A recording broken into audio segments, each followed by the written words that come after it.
go to tree framework. Now, similar to craft framework, we have many other frameworks. Now, craft is predominantly used for most of the other use cases, but when there is samples or examples that you have to put in, or you want the AI systems to give you some kind of stock market recommendations, etc., etc., etc., and also give me examples of how these trades have worked out in the past, or how these industries have performed in the AI driven world or something like that. So you're asking ChatGPT to give you examples of how the strategy has worked. You are looking for any climate remote, or you are looking to any kind of derivative thing which is done with some kind of data. You're asking them to do some kind of research and give it.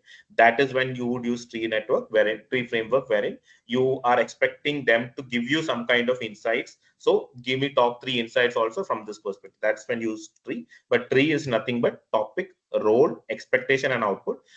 This is the topic where I want you to do build a report on this. Here you want to bring the format wherein I want the output in so and so format, so and so tone, result to be modulated in such a way that my CEO will be impressed, and so on and so forth. Plus, you are, again, it's twofold. You can give it examples also, saying look from these examples and give me the response, and you can also say whatever you're giving it, back it with proof, and then you're asking them to give me insights or examples of how you feel these things work. So that's how the tree framework works.